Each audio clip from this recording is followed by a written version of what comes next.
May mga hindi tayo nakikita na pinaniniwalaan natin.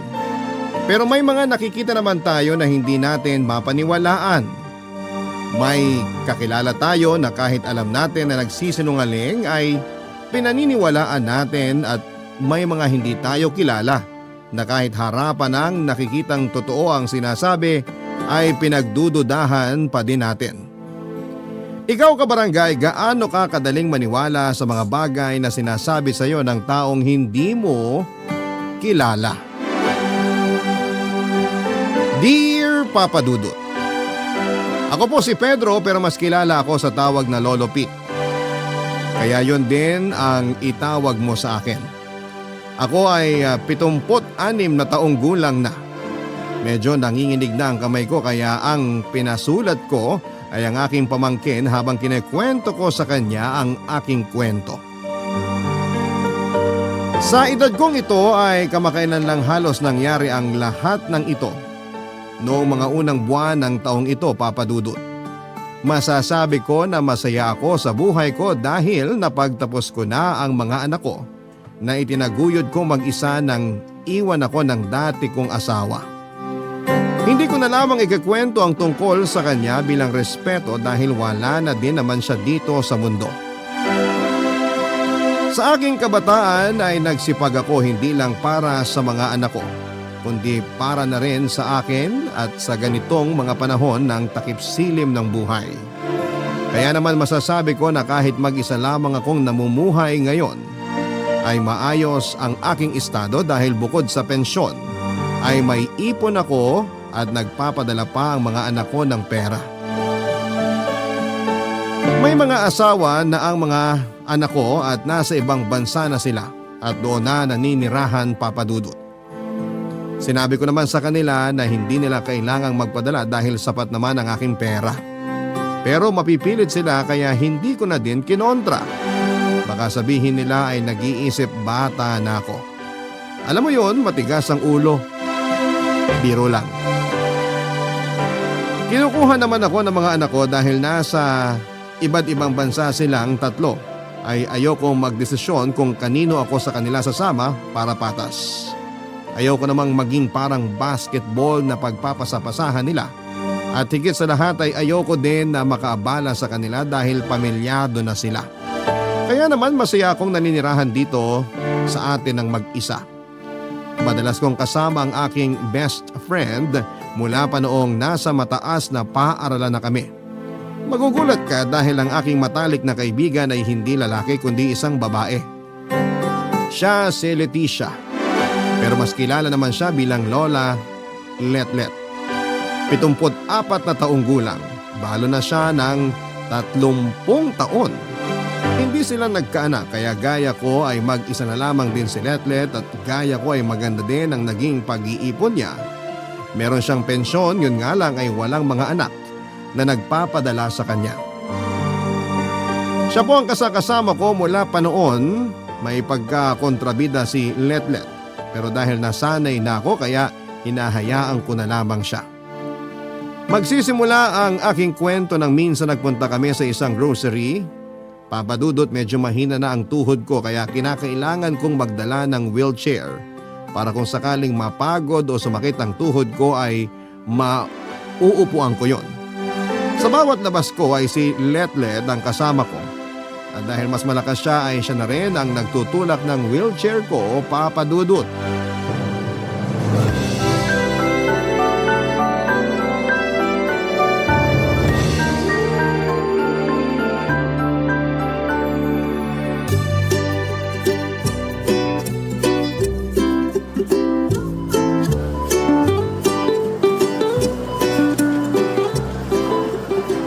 Abutin mo nga yung gatas. Bakit ako? Ikaw ang nakatayo eh. Ay, alam mo naman na 5 pulgada lang ang taas ko. Paano ko maaabot yan? Kahit tuntungan pa kita sa wheelchair mo, hindi ko pa rin maaabot yan. Bakit kasi yung nasa itaas ang aabutin mo? Ayan sa harap mo, may mga nakalagay naman dyan. Yung turo mo kasi nasa itaas. Sana ito nang tinuro mo. Ayan ka na naman, si Katwiran. Porke napahiya ka. Ako pa napahiya. Sinong napahiya sa atin? Alam mo, halika na. Marami pa tayong bibilhin. Abutin mo muna yung gatas. Ayan na. Oh, ilagay mo dyan sa kariton. Anong kariton? Pushcart ang tawag dyan. Ano bang Tagalog ng cart? Halika na nga. Ang aga-aga, ang init ng ulo mo. Nagugutom na ako. Tapusin na lang natin ang pamimili para makakain na tayo. O siya, sige na. Hawakan mo na yung kariton ng pinamili at itutulak ko itong kariton mo. Bahala ka nga, ang dami mong pauso.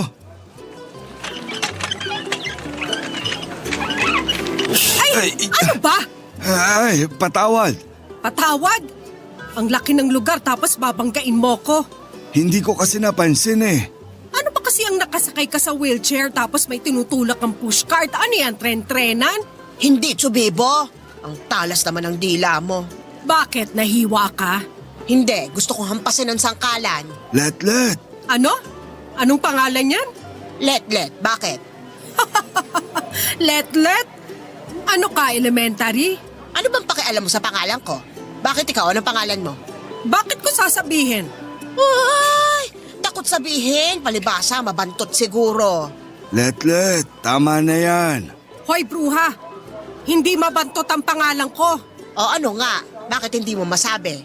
Fonza. Bakit? Fonza? Ano yon? Babaeng punso? Let, tumigil ka na nga. Magandang araw, Fonza. Ako si Pete. Pete? Ano ka naman, high school? Baka Pet at hindi Pete ang pangalan mo. Tutal mukha ka ng alagain. Pete ang pangalan niya. Bakit ka ba nakikialam? Kung Pete pa lang pangalan niya, dapat ang pangalan mo Feet. Mukha kang paa. Ha! Mas mukha kang kilikili ng taong hindi naligo ng 4 na buwan. Sira ulong matanda to ah. Oy, mukha matanda ka naman. Bakit ikaw ba teenager? Ang init-init. Naka-overall na kurduroy.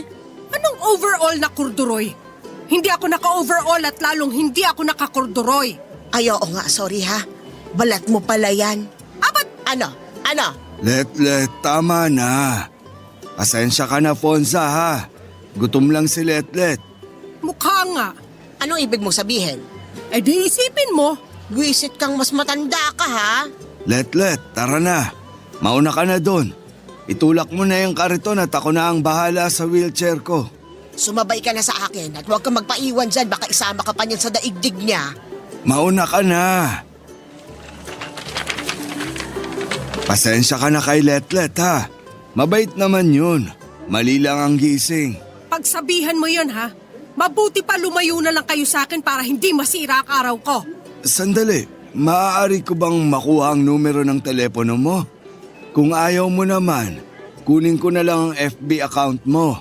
Hoy, ang tanda mo na nagagaganyan ka pa? Magsama kayo ng asawa mo. Baka alis na nga. Sandali, hindi ko asawa si Let. Fonza! Kahit malakas pa ang boses ko ay parang hindi na ako nadinig ni Fonza. Gusto ko siyang habulin pero ang hirap humabol ng naka-wheelchair. Kahit may edad na si Fonza, alam mong maganda siya noong kabataan niya. Pero hindi yon ang nakatawag pansin sa akin kundi ang personality niya. Hanggang makauwi kami ay hindi tumigil ang bibig ni Letlet, galit na galit siya kay Fonza. Tumahimik lamang siya noong kumakain na kami kasi may laman ang bibig niya. Pero matapos noon ay tuloy-tuloy ang paglabas ng inis at galit niya kay Fonza. Ako naman, papadudot, kahit nadidinig ko ay hindi ko naiintindihan ang mga sinasabi niya dahil lumilipad ang aking utak kay Fonza.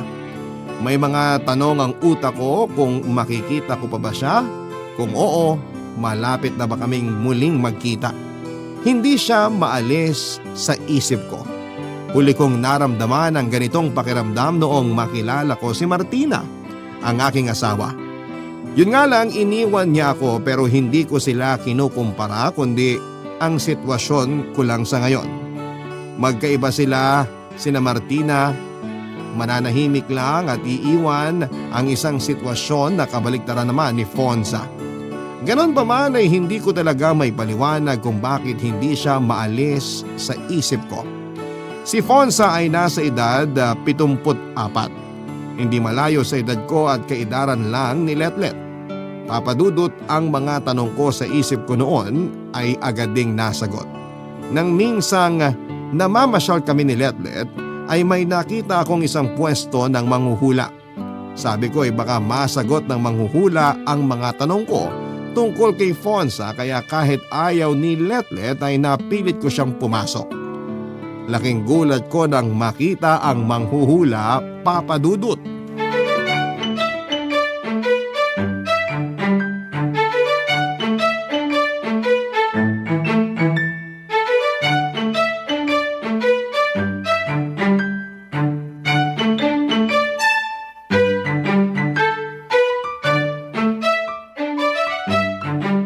Halika na.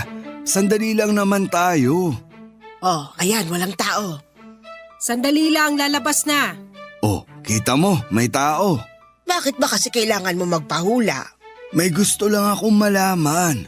Kung may gusto kang malaman, hanapin mo sa libro, hindi sa manghuhula. Alam mo, samahan mo na lang ako. Wala namang mawawala. Anong wala? Mawawala ang pera mo. Para kang naghagis ng pera sa ilog. Bakit naman ako maghahagis ng pera sa ilog?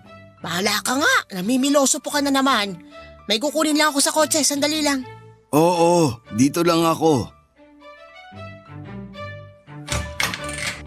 Fonza, Madam Fonza, ikaw ang manghuhula?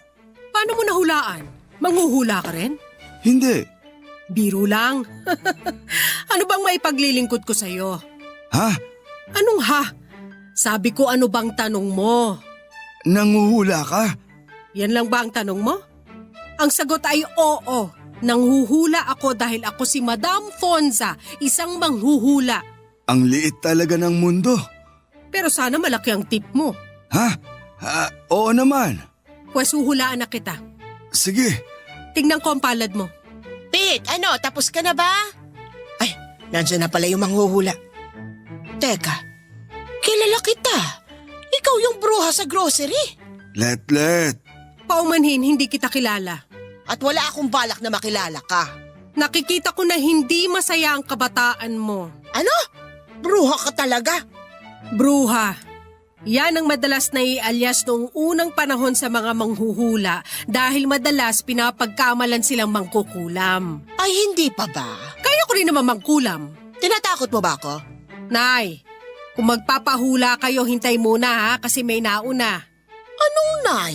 Mahiya ka nga, mas mukha kang lola sa akin. Tama na nga yan, Letlet. Nagpapahula ako. Bago kita hulaan, kailangan ko munang maitaboy ang mga masamang elemento. Sige. Ale, pwedeng labas muna kayo. Huhulaan ko lang si Sir. Ano? Anong sinasabi mo? Masamang elemento ako? Wala akong sinabing ganyan. Anong wala?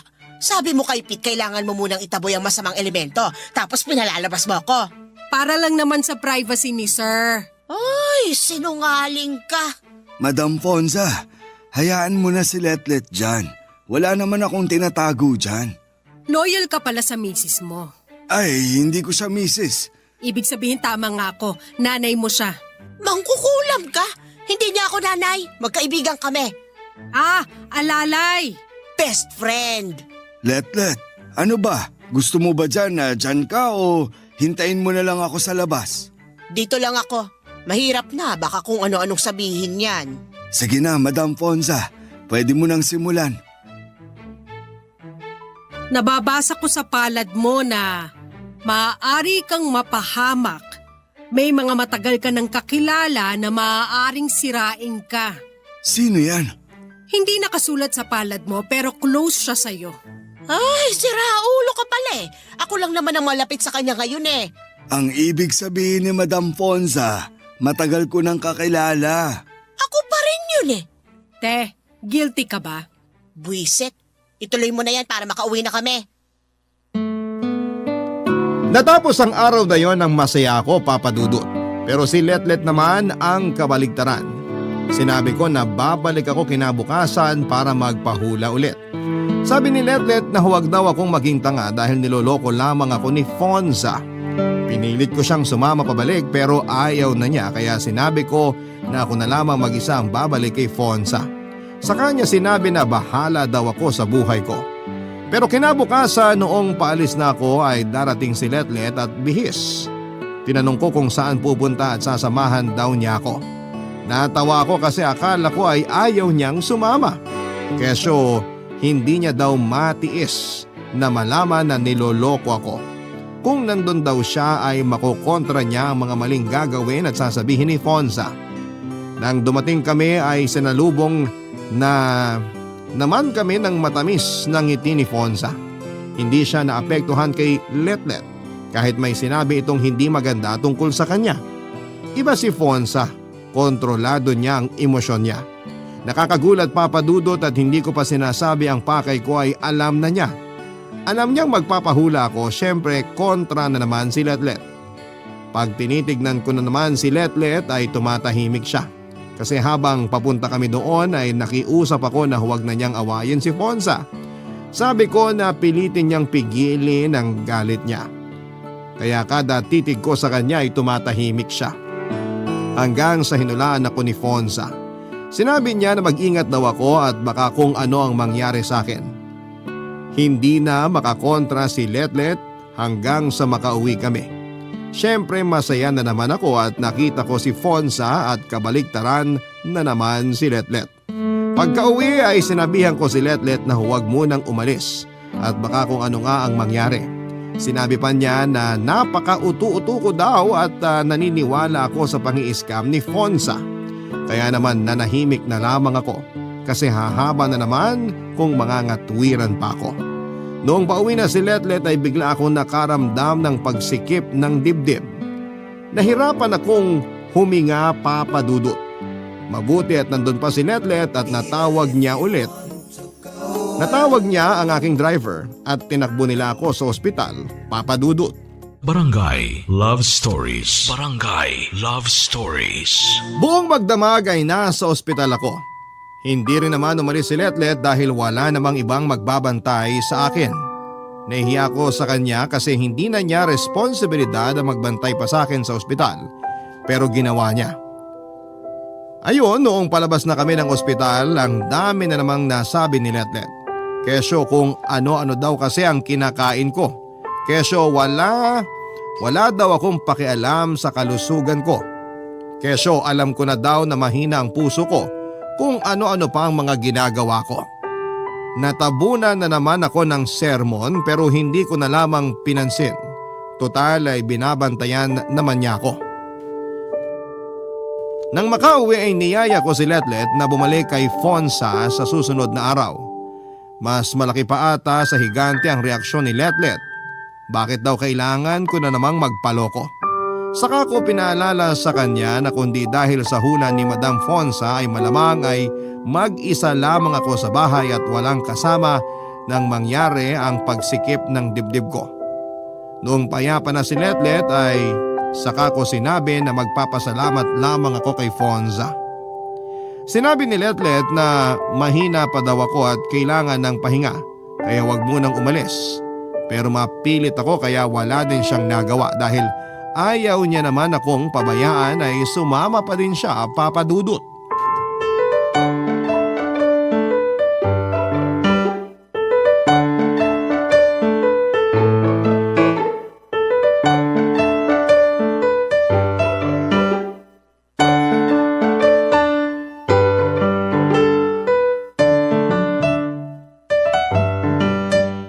Magandang umaga, Fonza. Madam Fonza. Ay, oo nga pala, Madam Fonza. Bakit ba Fonza? Ano ba yan? Alias mo ba yan? Bakit? Pinakialaman ko ba kung bakit Letlet ang pangalan mo? Dahil Leticia ang buong pangalan ko. Bakit hindi Isyang? Mas bagay sa edad mo. Ang luma mo? Ano to? Dekada 60, 70 at 80? Yung mga babae nga ang pangalan na ng lalaki. May George, Alex, Tom at kung ano-ano pa. Pero babae sila ha? Dami mong sinabi. Bakit hindi mo masabi ang totoong pangalan mo? May pinagtataguan ka ba? Wanted ka ba? Yung imahinasyon mo rin, iba, no? Sige, para manahimik ka, ang pangalan ko ay Alfonza. O ano, malayo ba? Alfonza? Maganda pala ang pangalan mo. Anong maganda sa Alfonza? Anong maganda sa Letlet? Sandali, Huwag na naman kayo mag-away. Hindi yan ang ipinunta namin dito. Huwag kang mag-alala, Pete. Sanay na ako sa mga ganyan. Marami nang nagpunta rito na ganyan, pero yan ang pinakamalala. Nako, ayoko na lang magsalita. Sa dami ng sinabi mo, ayaw mo pang magsalita, ah? Alfonza. Nasa trabaho ako kaya Madam Fonza ang itawag mo sa akin. Oo nga pala, Madam Fonza. Una, gusto ko magpasalamat kasi nabigyan mo ako ng babala kahapon. Kung hindi dahil sa hula mo, malamang wala na ako. Walang anuman. Bakit ano bang nangyari sa'yo? Bakit hindi mo hulaan? Shh! Let. Mabalik ako, Madam Fonza. Salamat uli. Ang ikalawang ipinunta ko dito, magpapahula uli ako. Magpapahula o magpapaloko? Ano? Anong sinasabi mo? Wala. Sabi ko pakibilisan nang makaalis na kami at gumanda na ang paligid. Huwag mo na lang siyang pansinin. Ano bang hula mo sa akin ngayon? Nakikita ko sa palad mo na hindi maganda ang bukas mo. Ha? Bakit? May nakikita akong sakuna. Sakuna? Naku naman, nagpapaniwala ka dyan. Hindi ko na itutuloy. Ituloy mo. Huwag mo na lang pansinin si Letlet. Nasira na yung daloy ng energy. Paanong mangyayari? Hindi ko na masasagot kasi naputol na eh. Anong gagawin ko? Mag-ingat ka na lang. Natural, mag-iingat kami. Ikaw wag ka na mag-ingat. Bakit? Kasi para gumaan ang loob ko sa'yo, sasabihin mo na walang masamang mangyayari sa akin. Hindi, kasi ikaw na mismo ang masamang pangyayari. Ang lakas mo talagang mameste. Ano pa ang gagawin ko? Wala na akong ibang mapapayo kasi naputol na ang energy kaya hindi ko na makita kung anong mangyayari sa'yo. Basta mag-ingat ka na lang. Sige. Oh, ano yan? Bakit ang lungkot mo? Hindi naman totoo ang sinasabi ng matandang yan. Sige, kontrahin mo pa kaya lalong lumalala ang pwedeng mangyari eh. Letlet, tara na nga. Eto ang bayad ko. Dinagdagan ko na yan bilang pasasalamat. Ay salamat, balik ka uli. Hindi na. Salamat naman. O paano Pete, hihintayin kita ha? Oo, babalik ako. Pero paano kung may mangyari sa akin? Eto, hindi ko ginagawa to sa iba. Pero dahil mabait ka, pwede kitang bentahan ng pangontra. Ayun! Kapal din naman. Sige, wag na. Bahala kayo. Hindi, bibili ako. Nirarakit ka na lang ng scammer na yan. Hindi na ako magbebenta ng pangontra. Pero paano ako? Hindi ko na masasagot yan. Ang arte mo naman.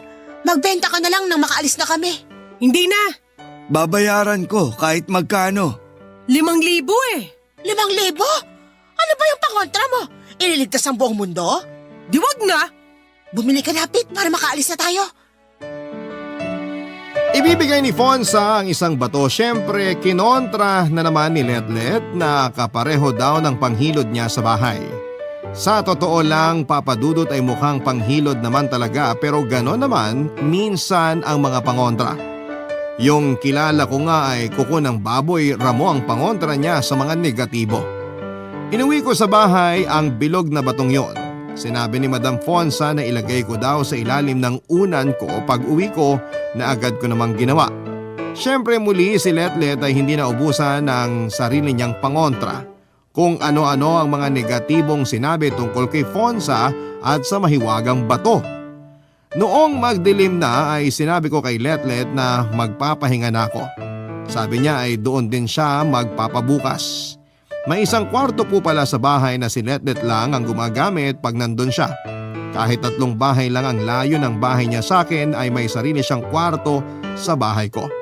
Kasi madalas dati sa tuwing magkwekwentuhan kami inaabot ng pagod ay tinatamad ng umuwi si Letlet. Kaya doon na siya natutulog. Kaya sinabi ko na mauuna na akong matulog pero alam ko na matutulog doon si Letlet. Hindi dahil sa pagod na siya, kundi dahil kinakabahan siya sa hula. Ang dami niyang kontra sa hula pero siya naman ang mas naniniwala na baka mangyari ang sinasabi ni Fonza. Kinabukasan ay nagising kami ng walang aberya.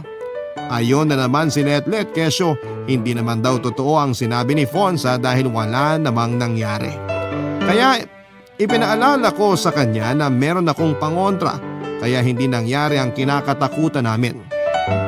Hindi pa din nagpatalo at sinabi pa ni Letlet na hindi ang pangontra ang pumigil kundi wala naman talagang mangyayaring masama. Tinanong ko siya na kung wala akong pangontra ay okay lang ba sa kanya na mangyari ang masamang hula. Saka siya tumahimik at niyaya na lamang akong mag-almusal. Nagluto na pala siya. Bumalik ako kay Fonza matapos makakain pero hinintay ko munang makauwi si Letlet para hindi na siya sumama. Sa pagdating ko doon ay sinimulan ko na ang talagang pakay ko sa pagtungo ko doon, Papa Dudut.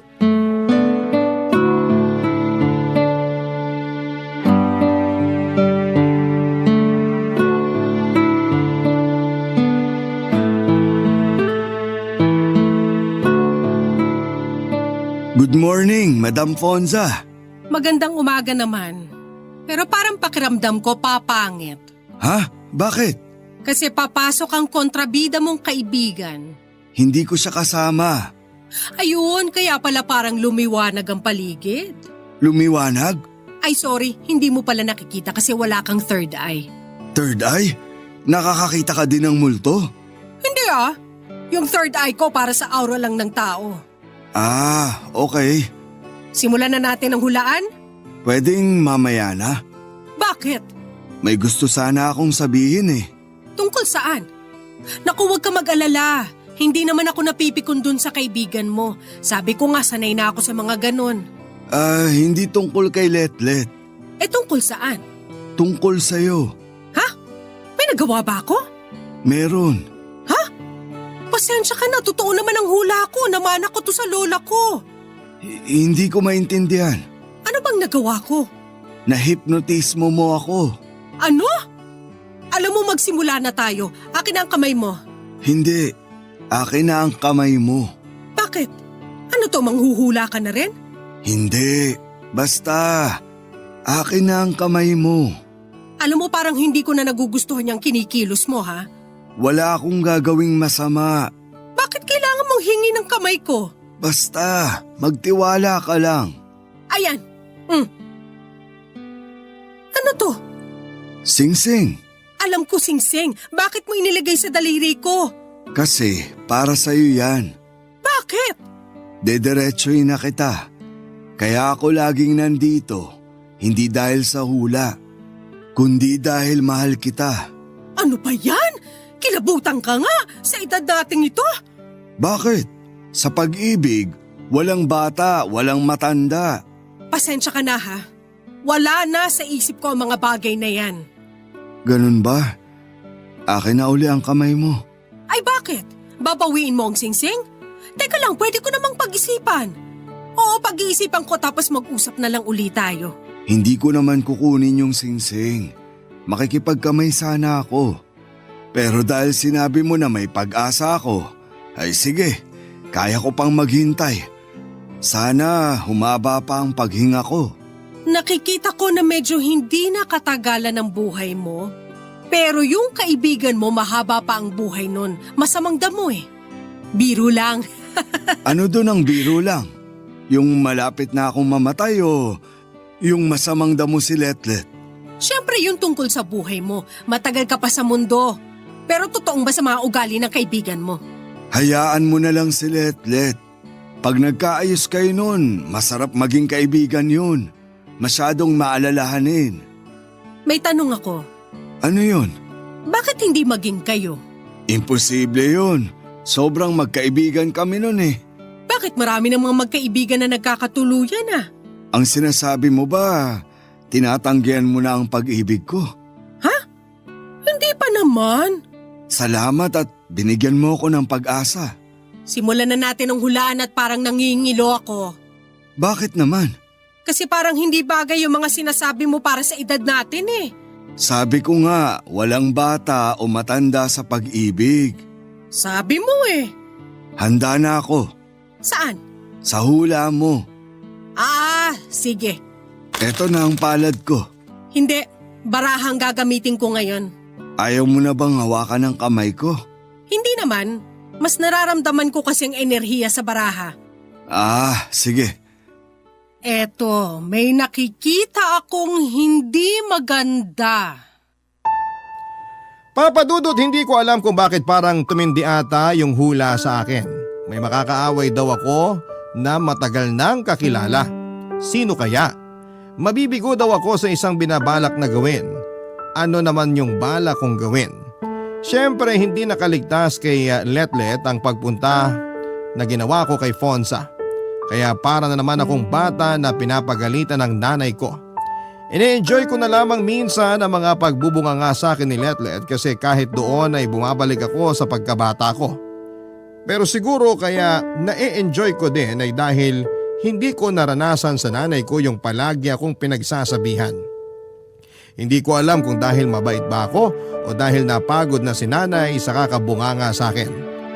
Ang tagal na kasi kaya limot ko na. Naalala ko tuloy bigla si nanay dahil sa ginagawa ni Letlet. Mabalik tayo sa kanya. Alam mo Papa Dudut, matapos magbunganga ni Letlet ay sa kanya ako yayayain na kumain.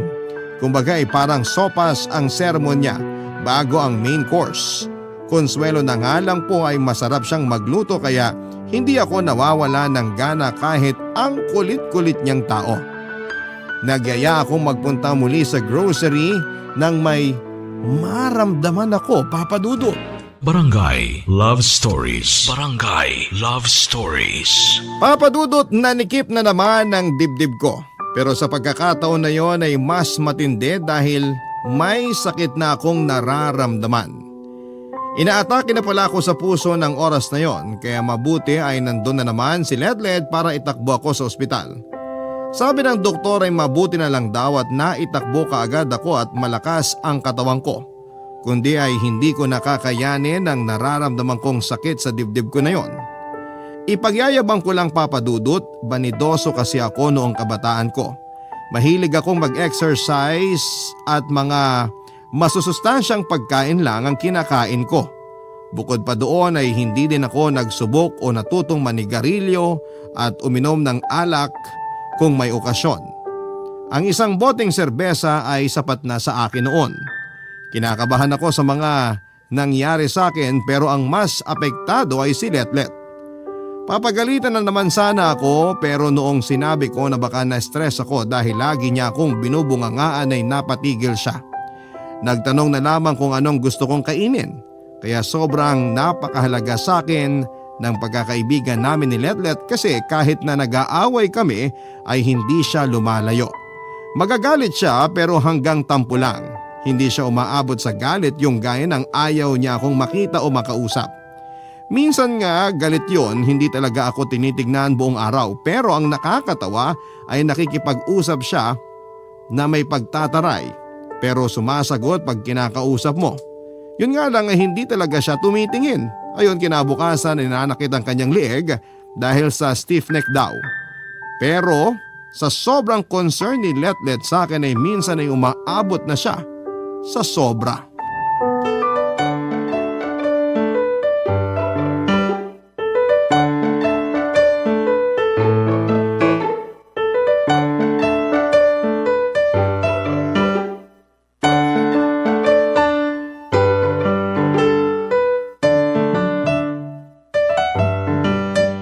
Magandang hap. Ay, hindi pala. Anong hindi?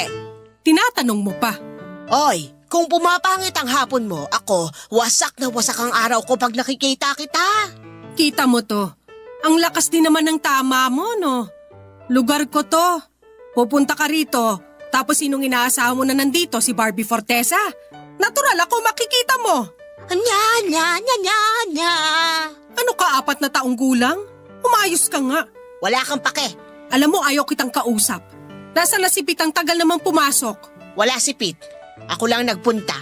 O kita mo? Ang dami mong kontra, magpapahula ka rin pala. Hindi ako magpapahula. Ay bakit ka nandito? Gusto kitang makausap. Ay paano kung ayaw ko? Bastos ka kung ganon.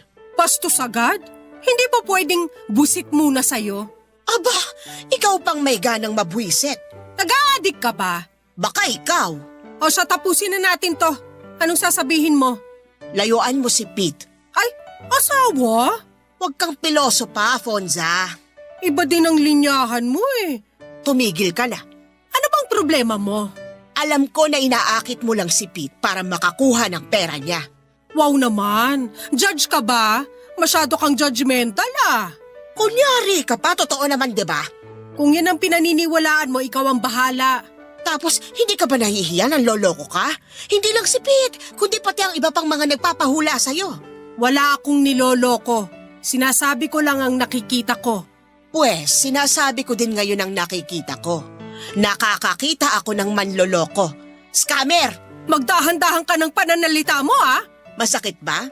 Hindi ako nasasaktan dahil walang totoo sa sinabi mo. Siguro ginamitan mo ng itim na mahika si Pete kaya balik ng balik dito, no? Itim na mahi ka agad? Hindi ba pwedeng ganda ko ang binabalikan niya? Kapal mo. Ano ba kasing problema mo? Ikaw, O wag kang pumunta rito para hindi ka namumroblema. yung pagpunta-punta ni Pete dito ang problema ko. O problema mo naman pala, bakit hindi mo lutasin mag-isa? Lubayan mo na siya. Itong pwesto ko nakatayo dito sa lugar na to. Anong gusto mo, ilipat ko tong buong bahay, mapagbigyan ka lang? Oo, Luka-luka, hindi ko gagawin yon. Sino ka, MMDA? aminin mo na. Niloloko mo lang ang mga nagpapahula sa'yo. Kung manloloko ko, dapat noon pa hindi na nagbabalikan pa yung mga nagpapahula sa akin. Kasi nga kinukulam mo. Ikaw kaya kulamin ko? Subukan mo. Teka, nasan ba yung karayom ko? Hayop kasi sigaw ako. Anong ginagawa ko sa'yo? Kukulamin mo ako. Hinahanap mo na nga yung karayom mo. Lakas talaga ng tama mo. May tatahiin ako kaya ako hinahanap yung karayom. Sinungaling ka talaga. Ikaw ang kulit mo. Pwede ba umalis ka na, baka may dumating na magpapahula? Layuan mo na si Pete, ha? Ikaw ang magsabi sa kanya. Sabihin mo huwag na siyang pupunta rito. Siraan mo na ako para lang mapapayag mo siyang huwag pumunta rito. Talaga? O ayos na tayo? Oo, diyan ka na. Sandali! Bakit? Anong gagawin mo? Tumahimik ka nga. Ibibigay ko lang tong singsing na bigay ni Pete. Pakisoli na lang sa kanya. Akin na. Adios. Papadudot nang ibalik sa akin ni Letlet ang singsing ay nagulat ako kung bakit nasa kanya yon. Sa kanya inamin ang nangyari na pagsugod niya. Papadudot sa unang pagkakataon ay naggalit ako ng totoo kay Letlet. Hindi niya dapat ginawa yon. Tinutulungan niya lang daw ako, saka ko sinabi sa kanya kung gaano ko kamahal si Fonza. Alam kong hindi ako sigurado kung maibabalik ni Fonza sa akin ang pagmamahal na yon. Pero sana'y hinayaan niya na si Fonza ang magsabi ng damdamin niya. Hindi yung pinilit niyang ipaamin ang gusto niyang aminin ni Fonza. Saka sinabi ni Letlet na kung talagang mahal ko si Fonza, dapat noon pa ay pinigil ko na ito sa ginagawa niyang panluloko. Papadudot, nanguhula lang naman si Fonza. Kung may mga palpakman o halos palpakman ang hula niya ay hindi dapat ikagalit sa kanya. Kasi hula lang naman ang lahat. Ibig sabihin ay hindi sigurado. Nakita ko na dinamdam ni Letlet ang mga nasabi ko pero hindi ko naman yon sinasadya. Dala lamang ng galit ko yon. Pero unang beses kong nakitang ganon si Letlet. Nagpaalam siya ng nanginginig ang boses at napansin kong nangingilid na ang luha. Nagilty ako noon. Ako naman yata ang sumobra ng oras na yon. Pinilit ko siyang tawagin pero diretso siyang umalis, pauwi sa bahay niya.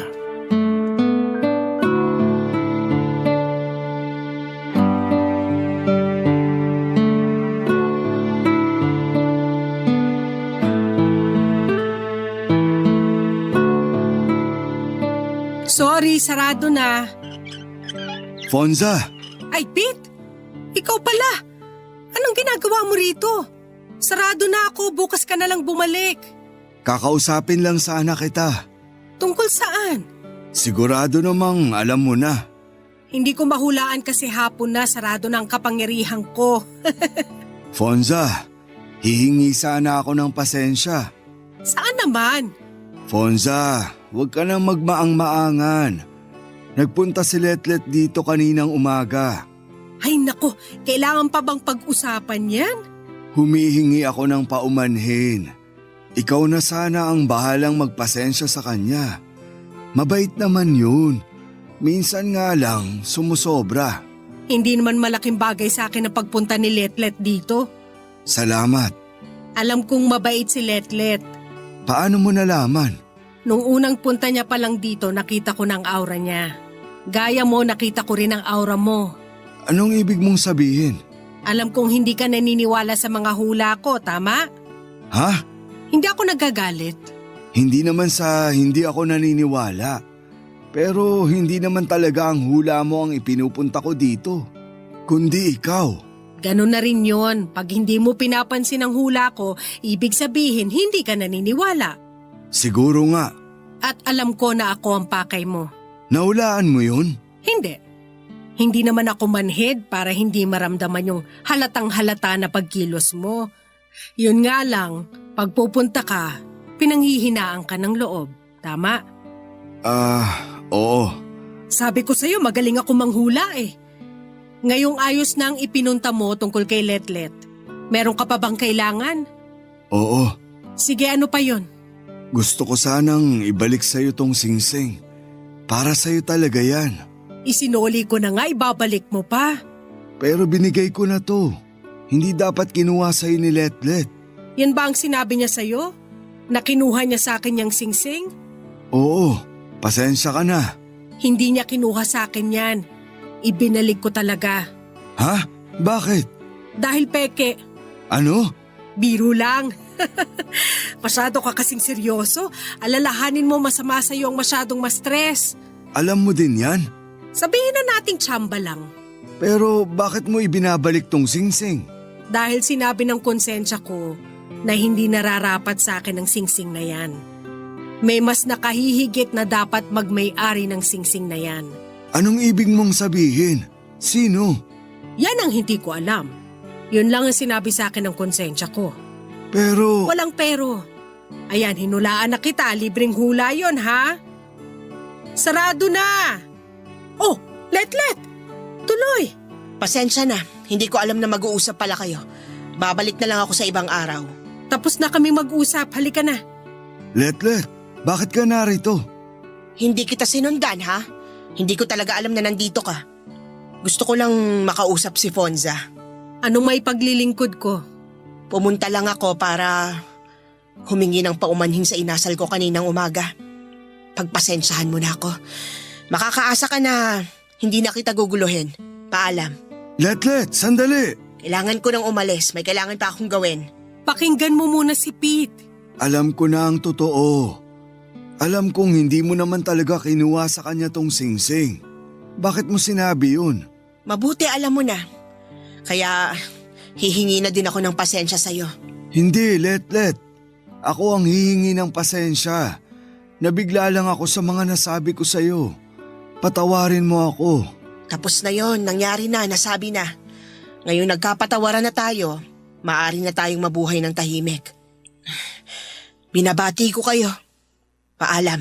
Letlet! Papadudot masama talaga ang loob ni Letlet. Kahit napatawad niya ako ay hindi pa din siya naging tulad ng dati. Hindi na siya nagpupunta sa bahay, hindi na siya nagluluto o nagdadala sa bahay ng niluto niya. Doon pumasok lahat sa utak ko ang hula ni Fonza tungkol sa may makakaaway daw ako na matagal ko nang kakilala. Si Letlet pala yon, Papadudot. Walang detalye pero gusto kong maiayos muli ang mga maling nangyari. At tungkol naman sa isang bagay na mabibigo daw ako na binabala kong gawin. Naisip ko din ay yon ay ang balak na panliligaw kay Fonza. Wala na akong magagawa sa pagtanggi ni Fonza pero may magagawa pa ako para ayusin ang lamat sa amin ni Letlet. Papadudot, sinuyo ko ng todo si Letlet, ako naman ang nagluluto at dinadala ko sa kanya. Hindi naman siya galit at hindi niya ako tinataboy pero iba ang kilos niya, parang kakilala lang niya ako at hindi na gaya ng dati na malalim ang pagkakaibigan. Papadudot, doon ko naramdaman ang bagay na matagal kong sinayang. Papadudot, mahal ko pala si Letlet. Hindi lang bilang isang kaibigan kundi mas higit pa. Dinadasal-dasal ko noon na sana'y hindi pa huli ang lahat. Na sana'y maramdaman din ni Letlet ang nararamdaman ko para sa kanya. Nang magtapat ako kay Letlet ay umiyak siya. Hindi ko malaman ang gagawin. May nasabi ba akong hindi maganda? Mali ba ang pag-amin ko? Doon ko nalaman na matagal na din pala akong mahal ni Letlet ng higit pa sa binabala ko or ibinabalik ko sa mga ipinapakita niya sa akin noon. Balik sa dati ang relasyon namin pero hindi na bilang magkaibigan kundi bilang magkasintahan na. Marami na ang hindi na mangyayari para sa relasyon namin. Pero ang importante ay kung gaano kami kasaya sa isa't isa ay sapat na. Naging kaibigan namin si Madam Fonsa na madalas na ding nai-invite sa bahay para kumain at magkwentuhan at hindi na rin talaga naghahanap ng karelasyon si Fonsa. Masaya na siya kung ano ang meron siya. Isang beses habang kumakain ay biglang nanghula si Fonsa na may nakikita siyang malaking selebrasyon. At sa nakikita niya ay lamang daw ang kulay puti sa paligid. Papadudot, isa lang naman ang ibig sabihin ng pangitain na yon. Sana ay maisaayos namin sa lalong madaling panahon ng aming pagpapakasal. Salamat po Papa Dudut sa pagbibigay daan sa aking kwento at sa pagtatampok nito sa Barangay Love Stories. Maraming salamat din po sa Barangay LS, nawa ay pagpalain kayo ng husto. Ang inyo pong forever kapuso at kabarangay, Lolo Pete. Mahirap para sa atin ang palayain ang mga bagay at tao na alam nating nagbibigay ng saya sa atin. Mga tao o bagay na inaakala nating makakatulong para mabigyan tayo ng ngiti sa buhay. Ikaw kabarangay, kaya mo bang magpalaya ng isang tao o bagay na nakasanayan mo nang nagbibigay sa iyo ng saya?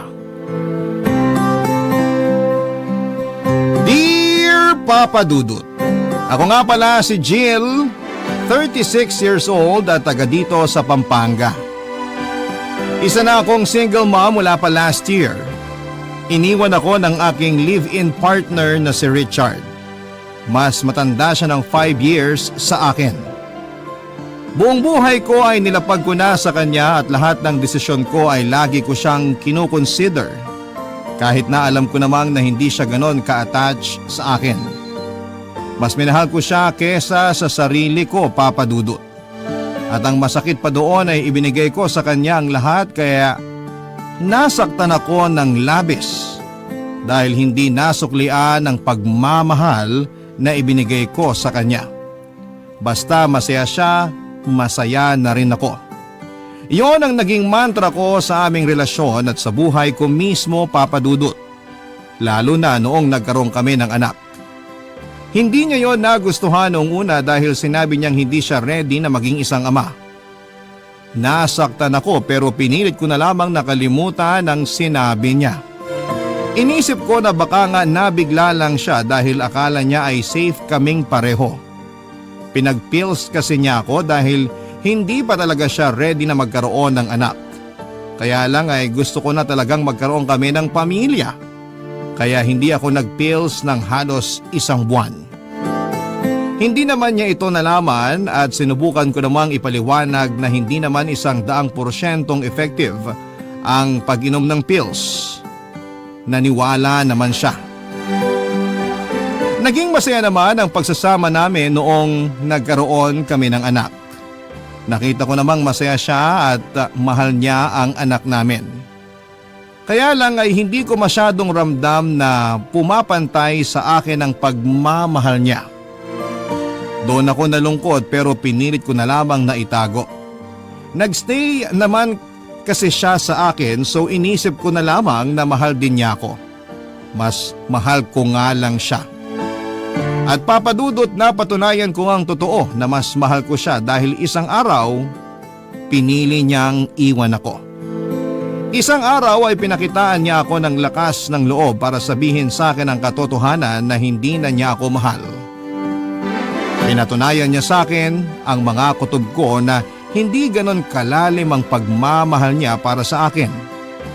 Hindi ko kaagad yon na proseso, Papa Dudut. Nasaktan ako sa pagiging honest niya at minsan ay hiniling ko na sana'y nagsinungaling na lamang siya sa akin, Papa Dudut.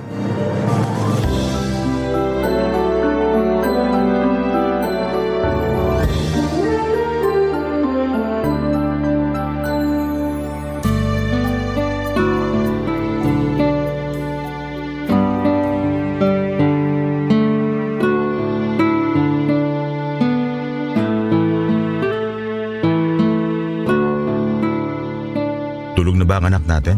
Oo, kakatulog lang. Kanina ka pa niya hinihintay. Sorry, may kinailangan lang kasi akong gawin. Hindi mo man lang sinagot yung tawag ko? Nakailang tawag kami ng anak mo kanina kasi gusto ko raw niyang makita at makausap man lang bago matulog. Sorry, Puro sorry na lang. Kailan ka ba babawi sa amin ng anak mo? hindi naman ako nagkulang sa anak natin. Pero sa akin, May kailangan tayong pag-usapan. dapat nga siguro mag-usap na tayo. Marami na kasi akong napapansin sa'yo eh. Mabuti naman at willing ka makipag-usap sa akin ngayon. Jill, ayoko na. Anong ayaw mo na? Ayoko na. Ayaw mo na? Ayaw mo nang pinipilit kitang kumain ng gulay? Ayaw mo nang samahan ako magsimba tuwing Miyerkules? Ayaw mo nang samahan ako manood ng TV pagka uwi mo galing trabaho? Alin siya nang ayaw mo at babaguhin ko?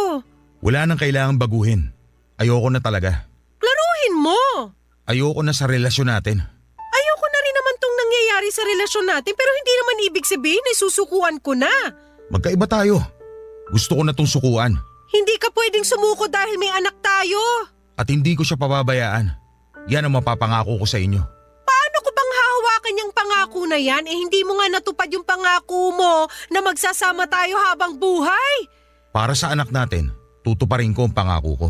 At yung pangako mo sa nanay ng anak mo? Jill, huwag ka naman ganyan. Ikaw pa tong ang lakas ng loob na iwan ako samantalang ako lang naman tong nag-e-effort sa relasyon natin. Ayun na nga eh. Ikaw na lang nag-e-effort. Hindi mo ba makitang unfair yun? Unfair talaga sa part ko. Tapos ikaw pa tong may gana mang iwan? Nagpapakatotoo lang ako. Hindi na kita mahal. Hindi na ako masaya. At sa tingin mo ako masaya? Kaya nga palayain na natin ang isa't isa para maging masaya na tayo. Alam mong kayo ng anak natin ang nagpapasaya sa akin. Huwag mo namang basta bawiin yun. Ang tagal na nating magkarelasyon ni hindi nga ako nagdemand sa'yo ng kasal kasi alam kong ayaw mo. Nakailang sumbat ka na sa kasal sa akin. Kasi ang tagal ko nang hinihingi pero hindi mo magawang ibigay. Kasi hindi ako ready. O talagang hindi lang ako yung gusto mo makasama habang buhay. Sa akin ka hindi ready, di ba? Hindi madaling aminin pero totoo. Hindi ikaw ang gusto kong makasama habang buhay. Ay, Richard! Ramdam ko naman yan una pa lang. Hindi lang ako nagsalita. Kasi akala ko magagawa ng paraan ng oras yung nararamdaman mo para sa akin. Umasa ako na mamahalin mo rin ako tulad ng pagmamahal ko sa'yo. Ni minsan di mo sinubukang pumantay sa nararamdaman ko. Napakatamad mong magmahal. Yun na nga ang problema. Lagi mo hinihiling na pantayan kong pagmamahal mo sa akin. Isa hindi ko nga magawa. O ayaw mo lang gawin talaga. Siguro nga, oo. Tatanggapin mo na lang. Wala man lang pagbabago para sa anak mo. Hindi ako nagkulang sa anak natin. Kaya alam kong wala akong dapat gawing pagbabago. Ang makasarili mo. Hindi ba mas makasarili ka kasi ayaw mo akong palayain kahit alam mong ayoko na? Para to sa anak natin. Bakit ba mas ramdam kong ginagawa mo to para sa sarili mo? Hindi ako nakasagot dahil alam kong yon ang katotohanan. Totoo ang sinabi ni Richard na kaya ko siyang gustong magstay ay para sa akin at hindi para sa anak namin. May parte sa puso ko na ginagawa ko ang pagmamakaawa kay Richard para sa anak namin. Pero mas malaking parte noon ay ginagawa ko para sa sarili ko. Buong gabi ay nakiusap ako kay Richard na huwag na akong iwanan. Nilatag ko ang iba pang mga kadahilanan para magstay siya pero lahat ng yon ay tinabla niya. Desperada na ako para hindi siya umalis sa buhay ko, Papa Dudut. Nagwala ako, sinaktan ko siya ng pisikal at nagpaulit-ulit ang pagmamakaawa ko sa kanya. Alam kong napalala noon ang kagustuhan niyang umalis na. Pero hindi ko napigilan ang sarili kong ipakita ang totoong emosyon ko. Ang tagal kong tinago lahat ng sakit tapos sa huli ay iiwanan niya lamang ako. Natapakan ang emosyon ko at lumaban ang katawan ko. Hindi naman inilagan ni Richard ang mga pananakit ko sa kanya at sa mga masasakit na salita ko. Inubos ko talaga ang lahat ng nasa puso ko baka sakaling makatulong sa pag-move on ko. Kung hindi lang nagising ang anak namin, hindi sana ako titigil sa pananakit kay Richard. Kinuha namang pagkakataon yon ni Richard para umalis na. Wala siyang kinuhang mga damit. Pagbalik ko sa sala, hindi ko na siya nadatnan doon at nanlumo ako. Hindi pa ako tapos magmakaawa at hindi pa ako tapos sabihin lahat ng sama ng loob ko sa kanya. Wala tuloy akong nagawa kundi ang umiyak na lamang mag-isa. Hindi nalaman ng anak namin ang nangyari at hindi ko rin alam kung paano noon ipapaliwanag sa anak namin na iniwan na kami ng ama niya. Naiwan ako mag-isa sa pangangalaga ng anak namin, Papa Dudut. Kahit tinupad naman ni Richard ang pangako niyang sustento sa aming mag-ina, ay hindi pa rin yon naging sapat at gusto ko pa rin ng buong pamilya, Papa Dudut. At pinangako ko sa sarili kong hindi ako titigil hanggat hindi ko napababalik sa buhay ko si Richard. Desidido akong bumawi siya sa kahit na anong paraan. Nakayanan kong tiisin ang kakarampot na pagmamahal niya dati. Alam kong makakayanan ko pa rin yon sa mga susunod, Papa Dudut.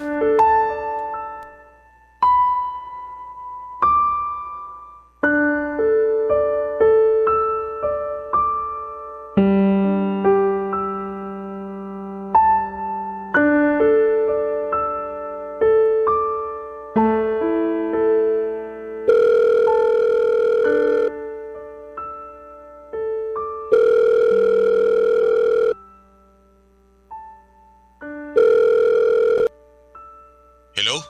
Hello, Richard? Bakit? Magtatanong lang sana ako kung kailan ka magpapadala ng sustento sa amin ng anak mo. Di ba alam mo naman na ang regular schedule ang padala ko? Kino-confirm ko lang baka kasi may pagbabago. Wala nagbago. Ganun pa rin. Kung meron man, magsasabi ka agad ako sa'yo. Paborito mo pa rin ba yung ginataang tulingan? Ano? Naisip ko kasing magluto nun eh. Pwede ko namang ihatid sa'yo ngayon. Ako lang naman ang pwedeng kumain nun dito sa bahay. Naisip ko lang i-share sa'yo. Hindi na. May mga natira pa akong ulam dito. I-ref mo na lang para may makain ka kapag naumay ka sa mga ulam mo dyan. Ang layo ng bahay mo sa bahay ko ngayon. Hindi mo na kailangan ipadala. Mahal magpa-deliver. Hindi ko naman ipapadeliver sa iba. Ako na mismo ang maghahatid. Jill, hindi na kailangan. Pero paborito mo yung ginataang tulingan, di ba? Dati yon. Akala ko ba walang nagbago? Saan na naman ba papunta ang usapang to, Jill? Baka lang lumamig na ang ulo mo sa akin at naisip mo magkaayos na tayo. Sabi ko na eh. So ano nang sagot mo? Kailan mo gustong pag-usapan tong tungkol sa pagbabalikan natin? Nakailang buwan na rin naman na tayong hiwalay. Baka nakapag-isip ka na ng tama. Jill, wala na akong balak makipag-usap pa tungkol sa relasyon natin. Wala na tayong ibang dapat pag-usapan kundi ang anak natin. Ito na yung tama para sa sitwasyon natin. Para rin naman sa anak natin tong ginagawa ko ah. Huwag mo namang gamitin ang anak natin para makuha mo ang gusto mo. Hindi ko ginagamit ang anak natin. Gusto ko lang makita mo ng mas maayos na kailangan ka ng anak mo. Kaya nga ginagawa ko pa rin ang best ko para sa kanya kahit hindi na tayo nagsasama sa iisang bahay. Pero hindi ba't mas magiging maganda para sa kanya na kasama ka namin sa iisang bubong? Hindi mo ba naisip yun? Hindi na tayo pwede magsama. May babalik ko rin ang pagmamahal mo para sa akin. Magbabago ko para sa'yo. Lahat ng ayaw mo sa akin tatanggalin ko. Gumawa ka ng listahan. Alam ko na karami na ako sa'yo. Hindi na maibabalik ang pagmamahal ko sa'yo kasi may iba na ako. May iba ka na? Sorry kung hindi ko kagad nasabi sa'yo. Pero nagsasama na kaming dalawa ng bago kong girlfriend. At mas pinili mo siya kaysa mabigyan ng masayang pamilya ang anak mo? Kaya pa rin nating mapasaya ang anak natin kahit hindi na tayo magkasama. Hindi mo kasi maintindihan! Ikaw ang hindi makaintindi. Ilang buwan na tayong hiwalay, pero hindi mo pa rin magawang tanggapin. Kasi para tayo sa isa't isa! Yan ang binuo mong idea sa ating dalawa. Pero Jill, hindi na tayo para sa isa't isa una pa lang. Alam mo yan.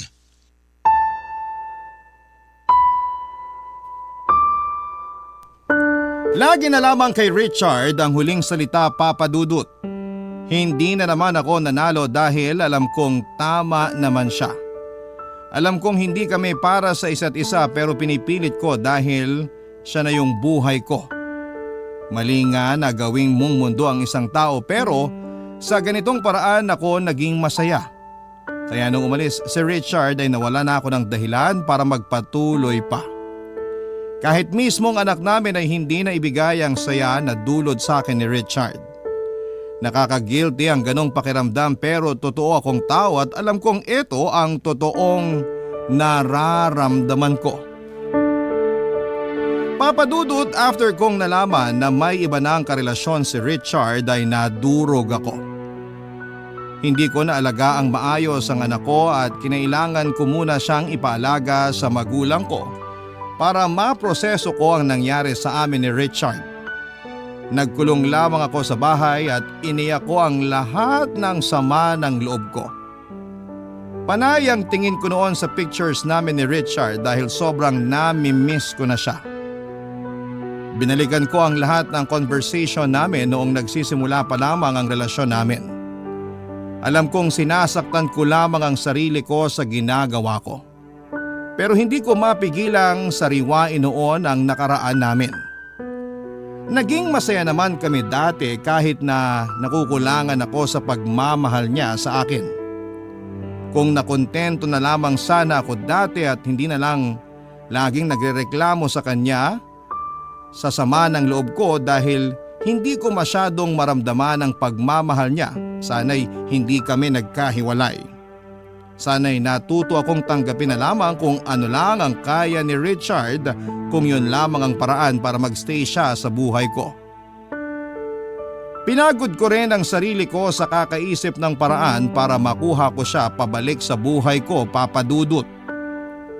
Hanggang sa bigla ko naalala ang tiyahin kong nasa probinsya. Napangiti ako dahil nakaisip na ako ng magandang plano at kailangan ko ang tiyahin ko para may sakatuparan yon. Papadudot, alam ko na ang gagawin ko at sigurado na ako noon na makukuha ko pabalik si Richard. Dahil noon ay napatigil na ako sa pag-iyak.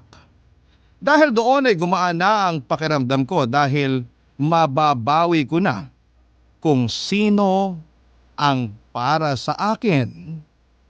Papadudot. Barangay Love Stories. Barangay Love Stories. Papadudot, hindi ko muna kinuha ang anak ko sa mga magulang ko dahil kinailangan kong umuwi ng probinsya para puntahan ang tiyaming ko na noon ay 60 years old na. Matandang dalaga at nakatira malayo sa mga kamag-anak namin. Naging close kami ni Tiyaming noong bata pa lamang ako. Pinsan siya ng nanay ko at siya ang pinaka-paborito kong kamag-anak sa lahat dahil kaya niya akong intindihin. Ako lang din ang nakakaunawa sa kanya dahil tingin ko sa kanya ay mabuting tao. Samantalang ang tingin sa kanya ng iba naming kamag-anak ay weirdo at may sapak sa utak. Hindi ko nakita yon sa kanya. Nakita kong matalino siya at mayaman ang espiritualidad niya. Kaya mas lalo akong napalapit sa kanya dahil gusto kong malaman ang mga bagay na hindi pa alam ng karamihan. Kaya lang ay kinailangan niyang umalis sa barangay namin dahil hinuhusgahan na siya ng mga kakilala namin base sa ginagawa niyang kabuhayan. May sabi-sabi kasi sa barangay namin na isang mangkukulam ang tiyaming ko. Kahit mga kamag-anak ko mismo ay pinapaniwalaan yon. Bata pa lamang ako noon pero alam kong may katotohanan ng sinasabi nila. Tuwing may nakakaaway si Tiyaming sa lugar namin ay inaasahan ng lahat na may mangyayaring hindi maganda sa tao na yon at walang naging palya yon, papadudot. Sa kwarto ni Tiyaming minsan akong nakapasok. Wala ni isa sa mga kamag-anak ko ang nagtangkang pumasok doon maliban sa akin. Hindi ko na inulit dahil natakot ako sa mga nakasabit sa kanyang dingding lalo na ang itim na kandila at iba't ibang larawan ng mga taong kakilala at hindi ko kakilala. Hindi ko naman yon pinaalam sa kanya o sa kahit na sino dahil gusto kong protektahan ang tiyahin ko dahil naging maayos naman siya sa akin. Kaya ang laking lungkot ko noong napilitan siyang lumayo para hindi na rin madamay kaming pamilya niya. Tumira siya sa isang liblib na lugar kung saan ay hindi ganong kadaling makapunta pero nagawa ko. Dahil gusto ko nang magkabalikan kami ni Richard at alam kong si Tiyaming lang ang tunay na makakatulong sa akin. Siya ang magiging tulay ko para magawa ko yon. Ang tagal na rin noong huli ko siyang nakita at nanibago siya sa akin nang muli kaming magkita, Papa Dudut.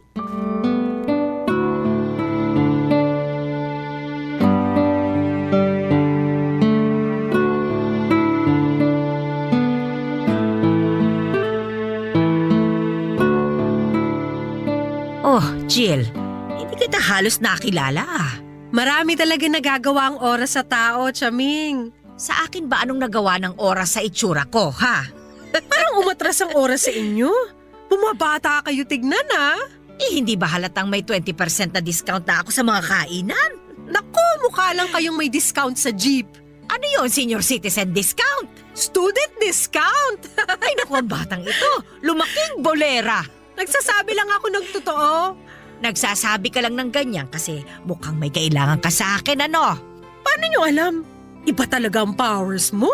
Hindi na kailangan ng espesyal na kapangyarihan para malaman kung may kailangan sa akin ng isang tao. Una, binola mo ako. Pangalawa, dinayo mo ako. Hala? Una, nagsasabi lang ako ng totoo. Pangalawa, naalala ko lang kayo kaya bigla ko kayong dinalaw. Matanda na ako pero hindi ako uto-uto. Halos 2 dekada kang hindi nagparamdam sa akin ah. Tapos bigla kang susulpot. Sabihin mo na lang ang totoo. Hindi naman sasama ang loob ko eh. May kailangan nga po ako. Oy, ano ba yun? Magpapatulong lang sana ako. Kung uutang ka, wala akong may bibigay sa'yo ha? Hindi pa nga ako binabayaran ng mga nagpagamot sa akin eh. Hindi po ako uutang pero may gusto rin akong ipagawa sa inyo. Handa ako magbayad. Eh ano ba yun?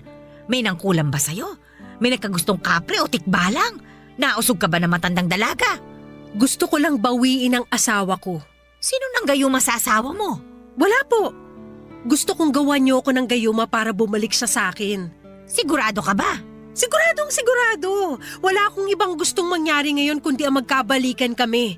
Akin siya eh. Akin! Nasasaktan ka lang ngayon at hindi pa sanay na hiwalay na kayo.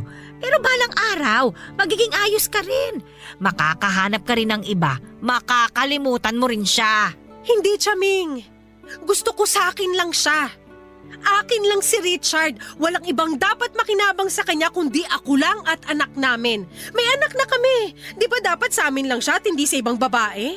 Ay, may anak na pala kayo. Oy, kaya naman pala. Matutulungan niyo ba ako? Para sa apo ko sa'yo, abay gagawin ko. Epekto kaya? Magkakahiwalay sila ng bagong karelasyon niya? Kung hindi ka maniniwala, hindi epekto yun. Pero paano kung Magkakahiwalay silang dalawa. Maniwala ka sa akin. mamahalin din kaya niya ako ng sobra tulad ng pagmamahal ko sa kanya?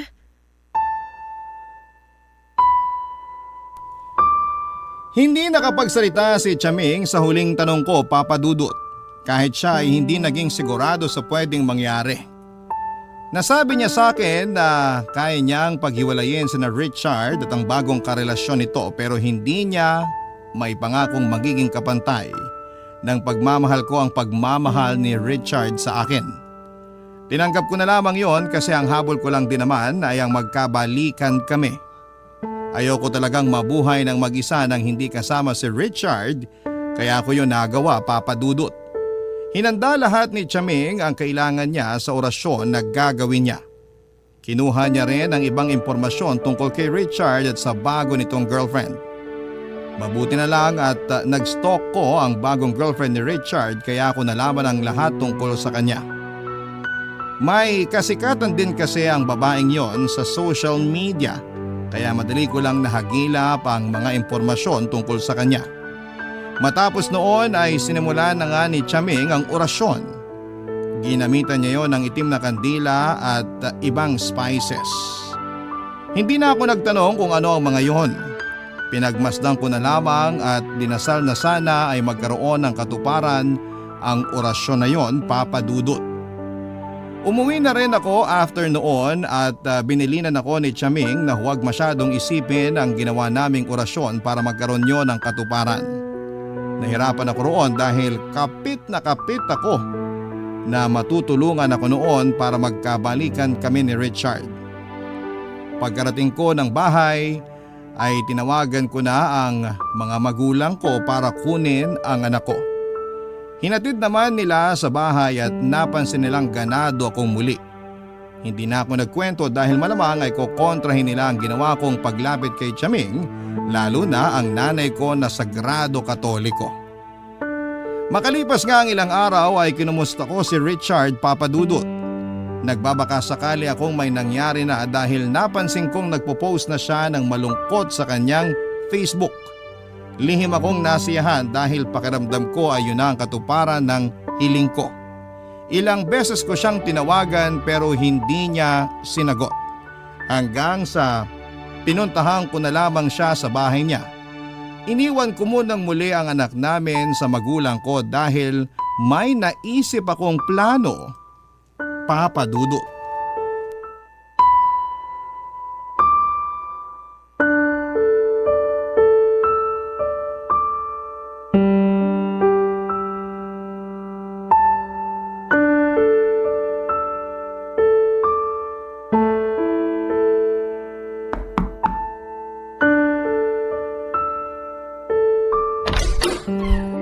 Oh Jill, anong ginagawa mo rito? Kanina pa ako tumatawag sa'yo, hindi mo man lang sinagot. Pwede mo naman kasi i-text na lang kung ano man yung kailangan mo. Magre-reply naman kagad ako pag di na ako busy. Alam mo namang hirap ako mag-text, di ba? Ano ba kasi yun? Hinahanap ka kasi ng anak natin. Namimiss ka, gusto ko raw makita. Tatawag ako mamaya sa kanya. Wag muna ngayon, please. Bakit? Ano ba nangyayari sa'yo? Wala. Napansin ko panay ang post mo ng malulungkot sa Facebook ah. Wala yun. May problema kayo ng girlfriend mo? Hindi ko alam. May problema nga kayo. Okay lang ba kung umalis ka na muna? Kailangan ko lang mapag-isa. Dapat nga may kasama ka ngayon para mabigyan ka ng tamang advice. Lalabas naman kami ni Arthur mamaya para mag-inuman. Ayos na ako ron. Iba pa rin kapag may kausap ka ngayon lalo't babae ako. Alam ko ang takbo ng utak ng mga babae. Bakit? Hindi ka ba busy? Andito ba ako ngayon kung busy ako? Yung anak natin, nasan? Nasa magulang ko. Pinabantayan ko muna kasi medyo nag-aalala rin ako sa'yo eh. Liga, pasok ka. Salamat. Upo na rin ako ah. Pili ka lang ng gusto mong maupuan dyan. Kukuha lang ako ng kape. Ay, okay na. Mag-usap na lang tayo ngayon. Maupo ka na rin. Halika, tabihan mo ako. Paano ba to? Anong paano ba to? Paano mo ako matutulungan sa girlfriend ko? Nagtalo na lang kami bigla dahil sa sinaing. Inaway niya ako. Inaway ko rin siya. Dahil lang sa sinaing? Alam ko ang babaw. Pero hindi ko maintindihan yung sarili ko kung bakit ako sumabog ng ganun.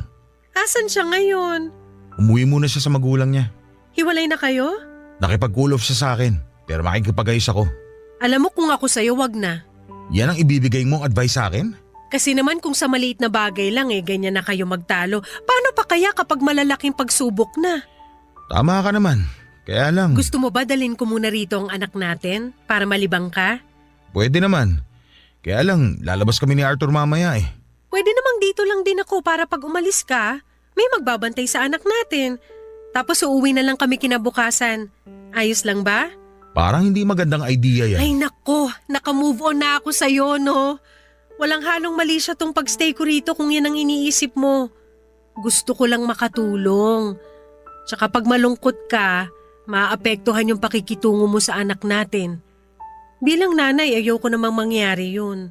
So ginagawa mo lang to para sa anak natin? Oo naman. Sabi ko nga sa'yo, naka-move on na ako sa'yo.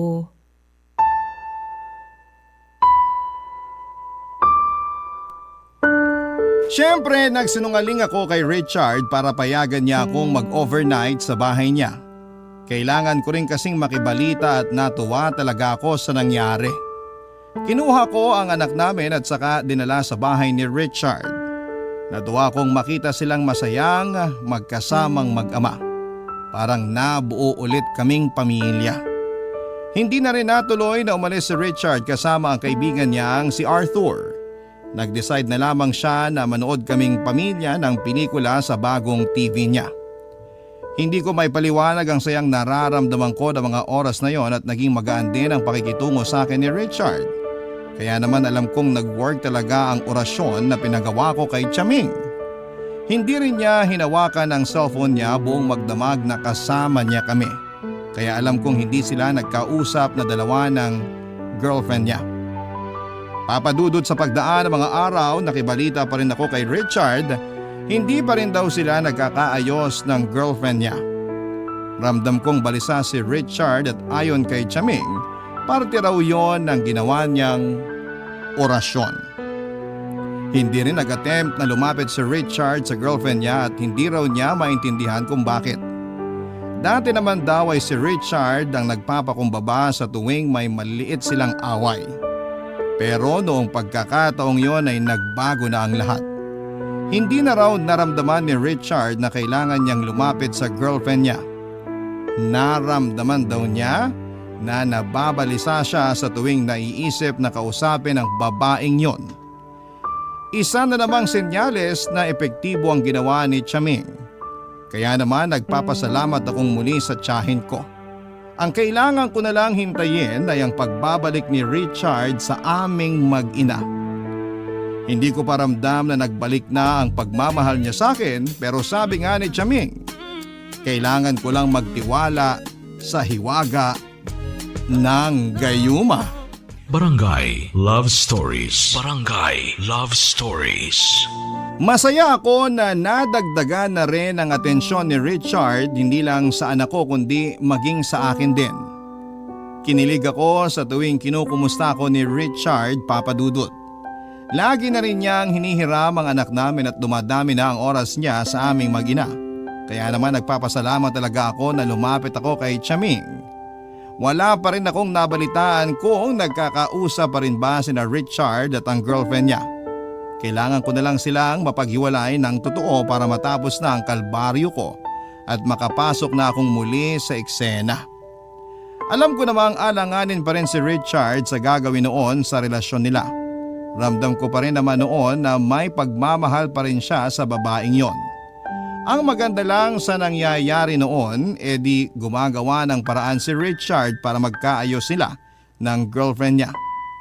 Pasensya na ha kung hindi ko magawang banggitin ang pangalan ng girlfriend ni Richard dahil kapag naririnig ko yon ay nababalisa din ako. Sinabi ni Chaming na normal lang daw yon sa mga nagpagawa ng orasyon. Papadudot, inakala kong magtutuloy-tuloy na ang magandang balita na hindi na nga magkakaayos sina Richard at ang girlfriend niya. Hanggang isang araw ay napansin ko na lamang na parang biglang nagbago si Richard. Hindi na siya dumadalaw noon sa bahay namin at bihira na rin kung hiramin niya ang anak namin kahit na day off niya. Kinutuba na ako lalo na at bihira na rin niyang sagutin ang mga tawag ko. Alam kong may mali na. Tinanong ko si Richard kung nagkaayos na ba sila ng girlfriend niya at sinabi niyang oo. Nagkabalika na raw sila. Nadurog muli ang puso ko, Papa Dudut. Iniwan kong muli ang anak ko sa mga magulang ko at saka pinuntahan si Chaming para itanong kung bakit nagkabalikan pa rin silang dalawa, gayong malakas naman ang ginawang orasyon ni Chaming. Nung nakarating na ako sa bahay niya, saktong kakalis lang ng dalawang customer niya, Papa Dudut.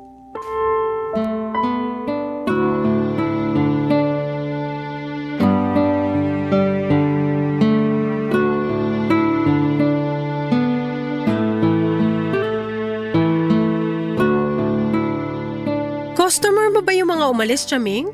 Ay oo. Yung isa nagpagawa ng orasyon para lumakas ang negosyo niya. Yung isa naman nagpahula. Nanguhula ka na rin pala? Ay hindi pa ganun kapulido. Kaya nga ang hingi ko lang, madalas donasyon lang. Papahula pa naman sana ako. Ay saka na kapag magaling na ako talaga. Tsaka nanghihina pa ako ngayon eh. Hala, ayos lang po ba kayo? Dumagsa kasi ang mga customer mula pa kahapon. Bentang-benta pala kayo eh. Irekomenda ko nga kayo sa mga kakilala ko sa amin sa Pampanga. Ay sige nga para makadagdag sa pagpapagawa ko ng bahay. Maliit lang din kasi ang sinisingil ko sa mga customer ko. Akong bahala sa inyo, basta tulungan nyo rin ako kay Richard. O di ba hindi nga't natulungan na kita noon? Nagkahiwalay na sila ng nobya niya, hindi ba? Nagkahiwalay lang pansamantala pero ngayon nagkabalikan ulit sila. Ah, ganun ba? Effective yung orasyon na ginawa nyo para maghiwalay sila eh. Pero bakit nagkabalikan ulit? Hindi ba dapat hindi na? Dahil kumukupas din ang gayuma o kahit anong klase ng orasyon. Bakit di niyo sinabi sa akin? Ay hindi ba? Hindi ko ba nabanggit? Ang importante ngayon alam mo na. Paano to, Chaming? Kailangan ko magkahiwalay ulit sila. Tulungan niyo naman ako. Tinulungan na kita nung minsan. Nanghihina ako ngayon. Baka isara ko muna itong bahay ko para sa mga ganyan. Ako na magpapagawa ng bahay niyo. Paghiwalayin niyo lang sina Richard at yung girlfriend niya. Sigurado ka ba? Opo, basta maibabalik niyo sa akin si Richard. Akin siya Akin! Hindi mo naman kailangan ipagawa itong bahay. Pero ayos naman sa akin kung magbabayad ka bilang kailangan ko rin makabawi sa mga espiritong gabay ko na tumutulong sa akin sa proseso. Kahit magkano pa yan. Sige, gagawin ko sa Biyernes. Lalo't bilog ang buwan nun. Malakas ang epekto kapag sa araw na yung ginawa ang orasyon. Chaming, tuloy-tuloy lang ha. Tatawagan ko kayo kapag kumukupas na yung orasyon para magawa niyo ng paraan. Siya, sige. Lulutuin ko lagi ang kandila. Masiguro lang na magkahiwalay sila ulit. Salamat, Chaming. Pero tandaan mo, Jill, ha? Lahat ng ginagawa kong ito ay may kapalit. Babayaran ko naman po kayo Kapalit sa'yo. May balik ito sa'yo. Naiintindihan mo ba? Hindi ko sinagot ang tanong ni Chaming, Papa Dudut.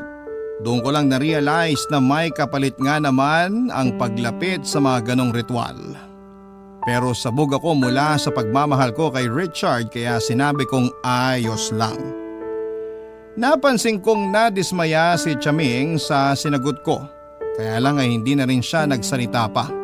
Nagpaalam na rin ako dahil kailangan ko nang sunduin ang anak ko at habang nasa bus ako ay nakaramdam ako ng takot sa posibleng maging balik sa akin ng pinagawa ko. Kaya lang Papa Dudut mas nangibabaw talaga ang kagustuhan kong makuha pabalik si Richard. Natikman kong muli ang atensyon niya mula nung nagkahiwalay sila pansamantala ng girlfriend niya. Kaya lang mabilis din yung nawala dahil kumupas na pala ang orasyon na pinagawa ko. Sumapit nga ang araw ng Biyernes, kabilugan ng buwan. Saktong 3:00 daw ng madaling araw nang simulan ni Chaming ang ritual. Excited na naman ako sa magiging pagbabago ng trato ni Richard sa aming mag-ina. Kaya lang ay hindi agad umepekto tulad ng dati. Ilang beses kong kinulit si Chaming pero sinabi niyang habaan ko ang pasensya dahil di e-epekto kapag nagmamadali ako o masyado akong atat. Sinubukan kong magpasensya at makalipas lang ang 2 linggo ay nagkahiwalay muli sina Richard at ang kanyang girlfriend. Naibalik muli sa aming mag-ina ang atensyon ni Richard. Natuwa na naman ako. Hiniling kong muli kay Chaming na lutuin pa ang kandila niya at sumunod naman siya. Napagastos ako dahil gusto kong masiguradong babalik si Richard sa akin. Nagtuloy-tuloy naman ang magandang balita para sa akin. Ramdam ko noon na wala na ngang balikang mangyayari sa pagitan ni na Richard at ng kanyang girlfriend.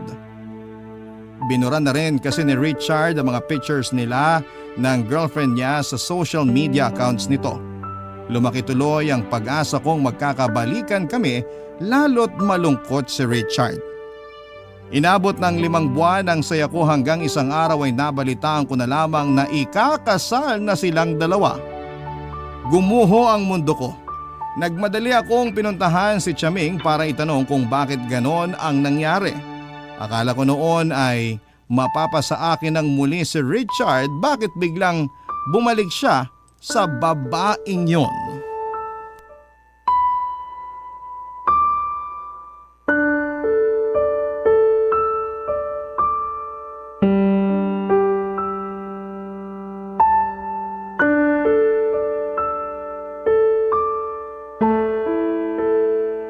Chaming! Ikakasal na si Richard at ang girlfriend niya. Ay, ganun talaga. Paano ganun talaga? Kung hindi ukol, abay hindi bubukol. Pero di ba ginamitan mo naman ng malalakas na orasyon? Ano nangyari? Ginamitan ko nga. Nakita mo naman ang epekto ng mga nakaraang buwan, hindi ba? Oo, nagkagulo sila, nag-away, nagkahiwalay. Di ibig sabihin, umepekto nga. Pero bakit ngayon hindi na? Ba't nagkabalikan sila? Gusto mo ba magsindi ulit ako ng kandila?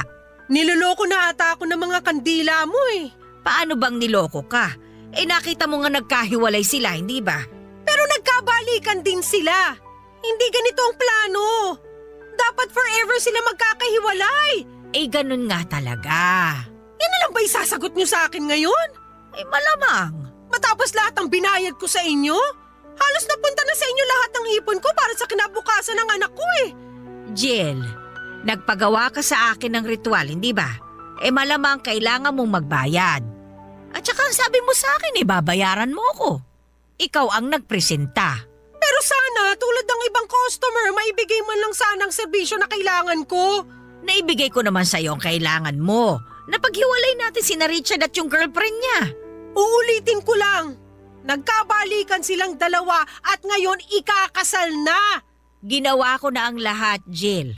Pagpasensyahan mo na kung ano lang ang inabot ng makakaya ko. Gawan niya ulit ng paraan. Kausapin mo kung sino man yung nasa kabilang mundo na tumutulong sa inyo. Basta gawan niyo ng paraan. Ganyan na ba ang nagagawa ng pagmamahal mo para kay Richard? Ito ang nagagawa sa akin kapag hindi ko nakukuha ang serbisyong binayaran ko. Yan ang nagagawa ng mga taong hindi kayang pakawalan ng isang bagay na alam naman nilang tapos na. Hindi mo alam ang nararamdaman ko kaya ang dali para sa'yo na sabihin yan. Madali para sa akin na sabihin ito sa'yo dahil bata ka pa lang, ganyan na ang ugali mo.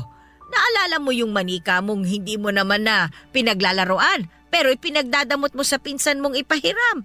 Ang dami mong bagong laruan pero ayaw mong bitawan yung luma para ibigay sa iba kahit alam mo namang hindi mo na naman kailangan. Ganyan ka talaga, Jill. Kinukulong mo sa mga palad mo yung mga tao o bagay na dapat matagal mo nang pinakawalan. Matagal na tayong hindi nagkasama kaya wala kang alam sa mga pagbabago ko ngayon. Nagbago ka ba talaga? O tulad ka pa rin ng batang Jill na sakim at puro sarili lang ang iniisip?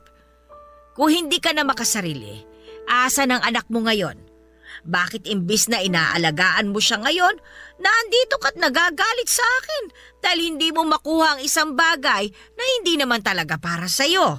Sino ka ba para sabihin na hindi para sa akin si Richard? Hindi siya para sa'yo, Jill.